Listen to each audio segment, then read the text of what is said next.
નમસ્કાર, શ્રી કેશવ કેળવણી ટ્રસ્ટ સંચાલિત શ્રી સરસ્વતી વિદ્યા મંદિર મહેમદાવાદથી હું ડૉક્ટર નીરવ શાહ ધોરણ 10ના ગણિત વિષયના પ્રકરણ 3 દ્વિચલ સુરેખ સમીકરણ યુગ્મ એના વર્ષ 19-20ના સ્વાધ્યાય 3.1ના દાખલા નંબર 2 એની સમજૂતી લઈશું. સ્વાધ્યાય 3.1માં આપણે જે દાખલા ગણવાના છે એ દાખલા બધા કઈ રીતના છે તો કે આલેખની રીતના છે.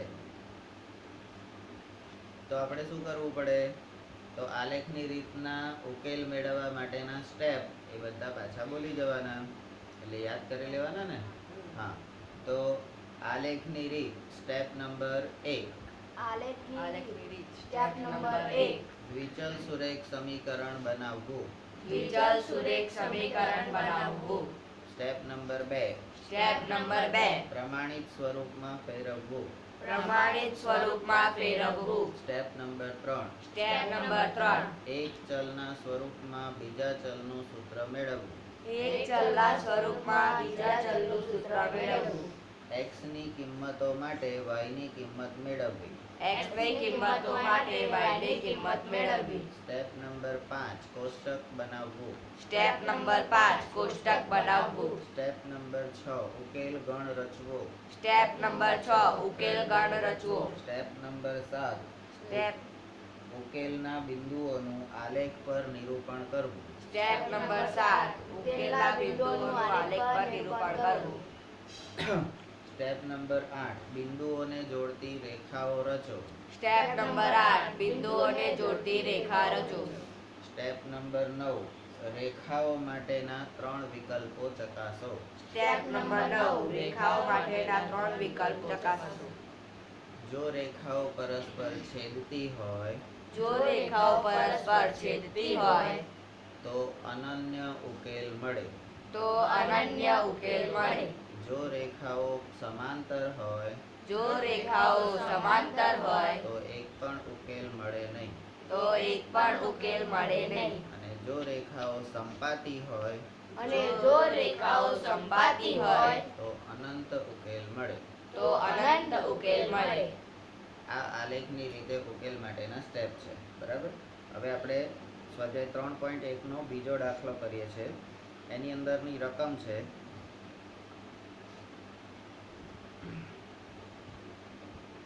ક્રિકેટ ટીમના પ્રશિક્ષક. ક્રિકેટ ટીમના પ્રશિક્ષક. આ પ્રશિક્ષક એટલે કોણ તો કે તમે અંગ્રેજીમાં જેને કોચ કહો છો. પ્રશિક્ષકને આપણે કોચ કહો છો. બરાબર. તો આ કોચ શું કરે છે તો કે રૂપિયા 3,900માં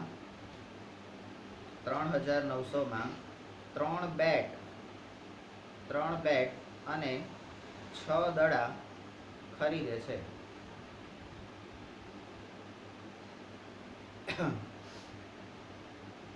બરાબર. બી પછી તે એટલે કોણ તો કે તમારા કોચ સાહેબ. એ બીજું તે જ પ્રકારનું એક બેટ અને વધુ 3 દડા એટલે 3 દડા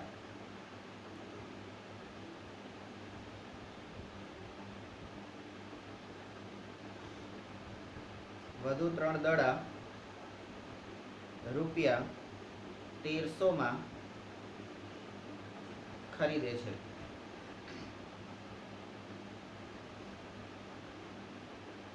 તો સ્ટેપ નંબર 2.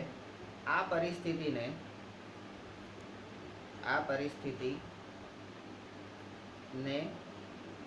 એક બૈજિક રીતે અને બી ભૌમિતિક રીતે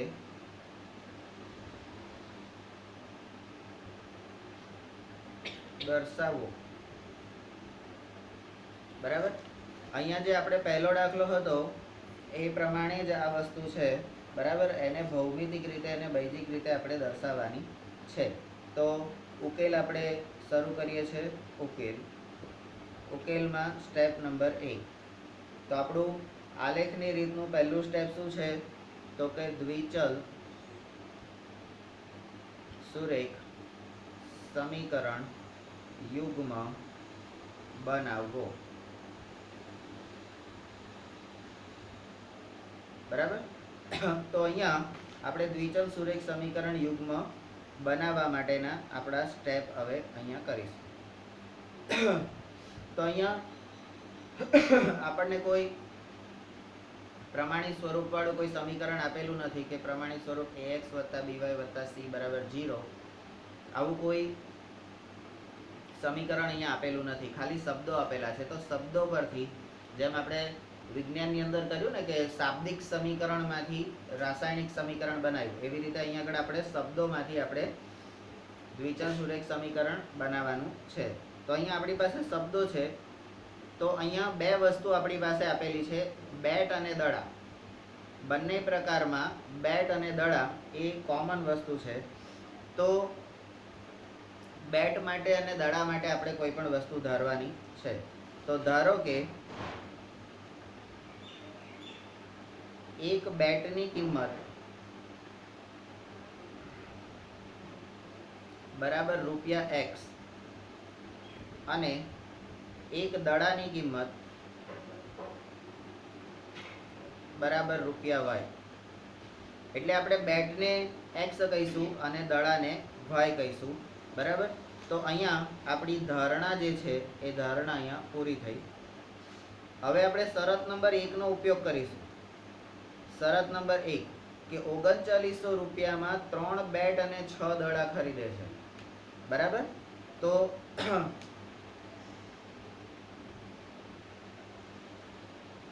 3 બેટની કુલ કિંમત, 3 બેટની કુલ કિંમત, તો એક બેટ તમારું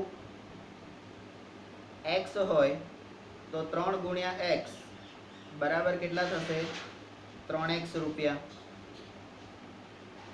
3 બેટની કિંમત 3x રૂપિયા થશે. એવી રીતે 6 દડાની કુલ કિંમત બરાબર 6 × y બરાબર 6y રૂપિયા થશે. હવે 3 બેટ અને 6 દડા રૂપિયા કેટલામાં ખરીદ્યા? તો આના પરથી આપણને, અને ત્રીજી વસ્તુ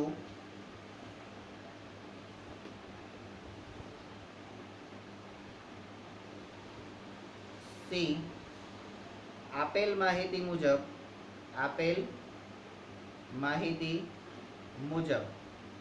હવે માહિતી શું આપેલી છે?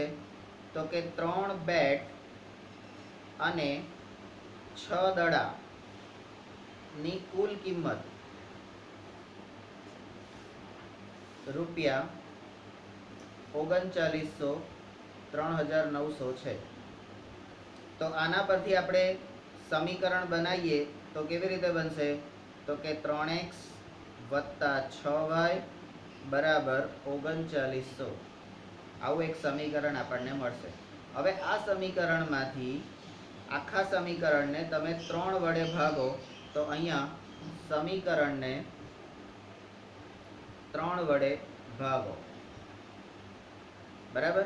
તો આની અંદરથી બધામાંથી 3 કોમન કાઢો તો x + 2y બરાબર 13 તરી 39, તો 1300 આ રીતે મળે. આ 3 આ બાજુ જતા રહે એટલે નીચે જતા રહે તો એ 0 થઈ જાય. તો અહીંયા x + 2y બરાબર 1300 આવું સમીકરણ મળે. તો આ આપણને સમીકરણ 1 મળ્યું. આ આપણને સમીકરણ 1 મળ્યું. હવે આપણે બીજી શરત લઈએ.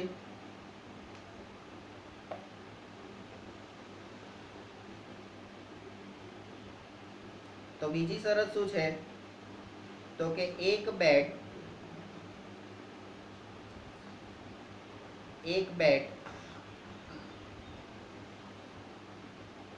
ની કુલ એક બેડની કિંમત બરાબર x રૂપિયા, 1 ગુણ્યા x બરાબર x રૂપિયા, અને 3 દડાની કિંમત બરાબર 3 ગુણ્યા y બરાબર 3y રૂપિયા. તો હવે કે છે આપેલ માહિતી મુજબ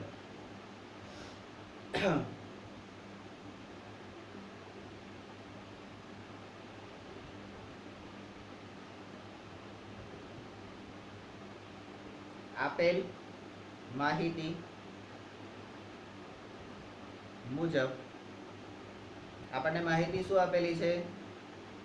એક બેટ અને 3 દડા ની કુલ કિંમત બરાબર રૂપિયા 1300 છે. રૂપિયા 1300 છે. તો આના પરથી આપણે સમીકરણ બનાવી શકીશું x વત્તા 3y બરાબર 1300. x વત્તા 3y બરાબર 1300. તો આ તમારું બીજા નંબરનું સમીકરણ મળ્યું. એટલે આપણું પહેલું સ્ટેપ દ્વિચલ સુરેખ સમીકરણ યુગમાં જે બનાવવાનું હતું એ બની ગયા 2 સમીકરણો. બરાબર. Step number 2. તો સ્ટેપ નંબર 2 માં આપણે શું કરતા હતા? પ્રમાણિત સ્વરૂપમાં ફેરવો અથવા તો સરખાવો. પ્રમાણિત સ્વરૂપમાં ફેરવો અથવા સરખાવો. આજે પ્રમાણિત સ્વરૂપમાં લખવાની જે પદ્ધતિ છે એને આપણે શું કહેતા હતા? બૈજિક રીત. બૈજિક રીત. બરાબર. બૈજિક રીતે દર્શાવો.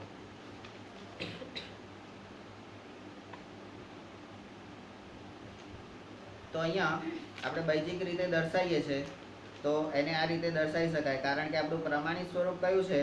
તો અહીંયા લખી દેવાનું ax વત્તા by વત્તા c બરાબર 0. આવું આપણું પ્રમાણિત સ્વરૂપ છે. આ શું છે? પ્રમાણિત સ્વરૂપ. તો એના પરથી આપણું સમીકરણ 1 છે. તો x વત્તા 2y, x વત્તા 2y, આ વત્તાની જગ્યાએ ઓછા થઈ જશે. આ 1300 આ બાજુ આવી જશે એટલે ઓછા 1300 બરાબર 0. આ રીતે તમારું સમીકરણ લખાશે.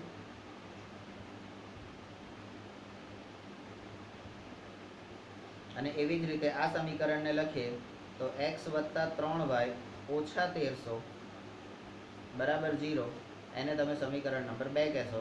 તો આ રીતે દર્શાયું સમીકરણ એ આપણે બૈજિક રીતે દર્શાયું. એટલે આપણો રકમનો એક ભાગ અહીંયા પૂરો થયો. બરાબર. રકમનો એક ભાગ અહીંયા પૂરો થયો. બરાબર. તો આપેલી માહિતી પરથી આપણે બૈજિક રીતે દર્શાવ્યું. હવે આપણે એને ભૌમિતિક રીતે દર્શાવવાનું છે. તો આપણું જે ત્રીજું સ્ટેપ છે આલેખની રીતે, એટલે એને શું કહેવાશે? ભૌમિતિક રીતે.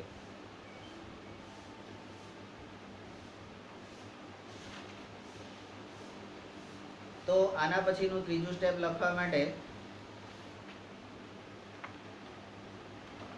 તો હવે આપણે આલેખની રીતે જ્યારે કરવાનું છે ત્યારે સૌથી પહેલા શું કરીએ છીએ?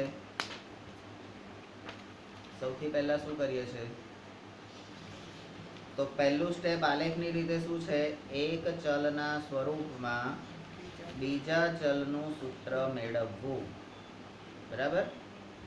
એક ચલના સ્વરૂપમાં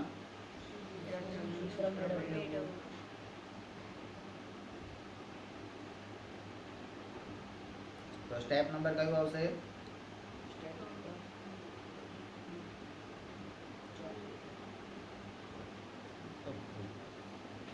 જે જગ્યા છે ત્યાંથી બોલતો નહીં, બીજી બધી એ કરે છે. લાઈક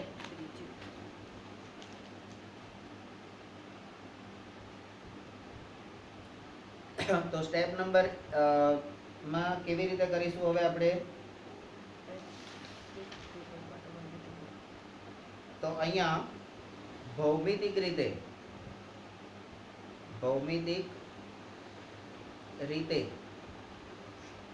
અથવા તો આલેખની રીતે દર્શાવો. બરાબર. તો એમાં હવે આપણે શું કરીશું? નંબર એ, એક ચલના સ્વરૂપમાં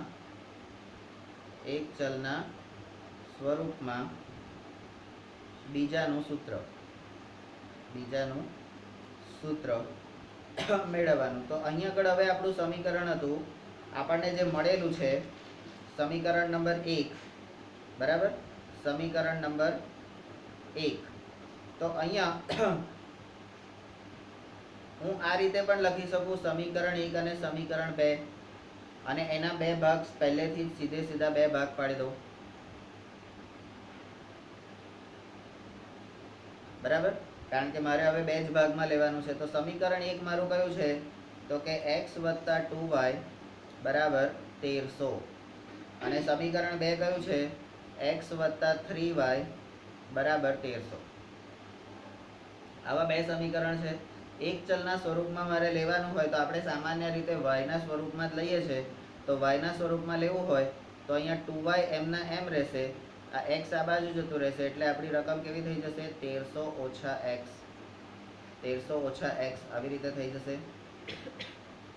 તો હવે આપણે શું કરીશું? 1300 - x થયા તો હવે શું કરીશું? આ 2 ને આની નીચે લઈ જઈશું. તો માટે y બરાબર 1300 - x ભાગ્યા 2. તો આ આપણને એક ચલના સ્વરૂપમાં બીજા ચલનું સમીકરણ મળ્યું. એવી રીતે આને કરીએ તો અહીંયા x આ બાજુ જતા રહેશે, તો અહીંયા આગળ રહેશે 3y બરાબર 1300 - x. આ 3 નીચે જશે તો y બરાબર 1300 - x ભાગ્યા 3. તો આ પણ આપણને સમીકરણ મળી ગયું. તો આપણને પહેલું સ્ટેપ અહીંયા આગળ પૂરું થઈ ગયું કે ભાઈ મારું પહેલું સ્ટેપ અહીંયા મારું પૂરું થઈ ગયું. હવે શું કરવાનું છે? તો હવે મારે કરવાનું છે x ની કિંમતો માટે y ની કિંમતો મેળવવી. x ની કિંમત માટે y ની કિંમત મેળવવી. હવે અહીંયા આપણને બે કિંમતો આપેલી છે.